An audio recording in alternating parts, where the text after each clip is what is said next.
Don't talk yourself out of it. There's so many times I go to a clinic, set something up, oh, I can't do that. Well, there's your first mistake. I swear to God, riding is 99% mental. You can talk yourself out of anything. Talk yourself into it. As an instructor, as a clinician, I don't want to set something up that I don't think you can do. One, I don't want to see you fail, and two, I don't want to set you up for, myself having to then correct it. So believe in your instructor. You got to believe in your coach, and you got to set. I'm a big believer in setting goals, and I don't care if you're a kid, an amateur, older person coming out for lessons. If it's your goal to post on the correct diagonal today, if it's your goal to go to young riders, whatever it is, I think you have to have something, to work towards. Yeah, I mean, I don't do very much teaching or clinicking yet, but it's something that I'm definitely building up with. But the few people that I do teach, I think the most important thing is they get so detail-oriented and worried that they might be doing something wrong that you wonder, how much fun they've really had at the end of their hour. And I think if you remember every time you get on that you do it because you like it, I think it helps you just have a way better attitude. And when you spend so much energy worrying, you can't really spend that energy focusing on what you're doing. Just have fun. That's why we do it.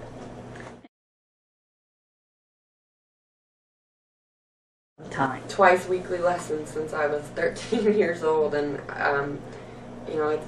I've been fortunate enough to have the same horse for a long time, so it's not like I've had to learn to ride something different every year, but I've had great teachers, and I work really hard, so I would have to say, I work at it. Yeah. I mean, I sat on my first horse as a pitcher when I was probably a year and a half, and with me, when I was growing up, I did a lot of gymnastics, which I think actually helped my riding, like balance-wise, and then along the way I did a lot of galloping of racehorses, and I mean, I think to get to this level, we all work hard. I think there has to be a little bit of natural talent in there, but I think, I didn't have a riding lesson really till I was 17, just about 18. My mom taught me, so, I think we're all, it's all everyone's different, and I'm just a hard worker, I think. Yeah, and obviously there's stuff that we're all, better at or have to work less hard at than others, but, I did my first event when I was 7, so I think a lot of it is, literally, I think a lot of it is like when we were kids, doing stuff without that fear of anything, and you just kind of like have a perfect little pony and jump around, and then later on when it's not so easy, you kind of have that muscle memory or whatever, but the more advanced stuff I have to work very hard at to, learn the techniques and then teach myself how to do it. So.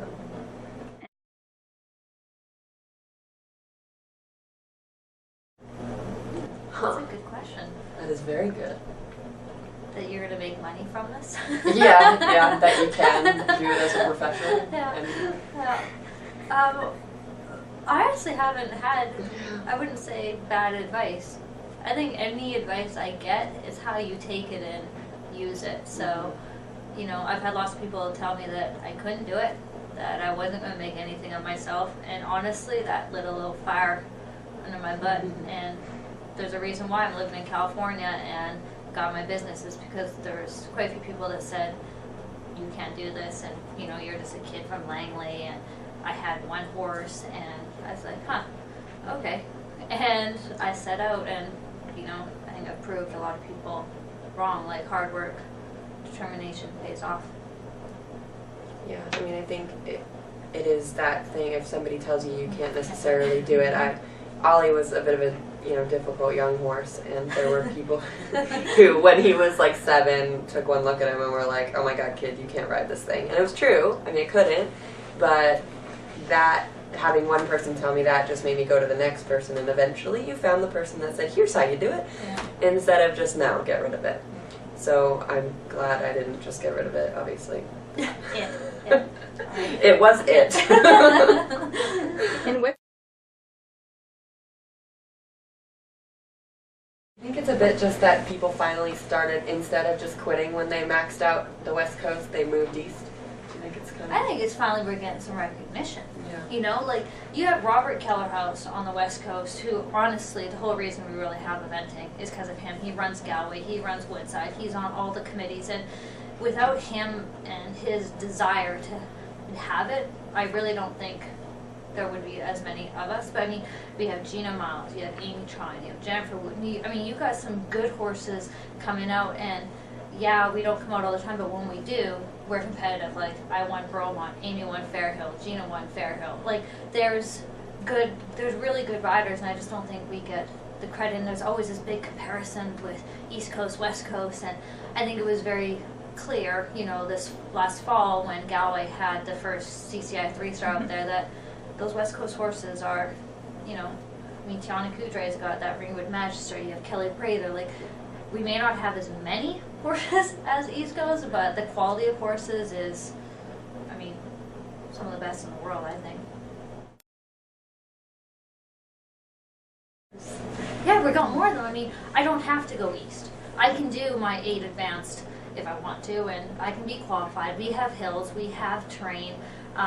You know, obviously it's a bit different footing, but our footing is prepared footing. Like, we don't have run on concrete hard. We don't have the 2 feet of mud. Like, it's sunny basically all year round, and the guys that work the events, I mean, they're out with water trucks and drags 3 days prior.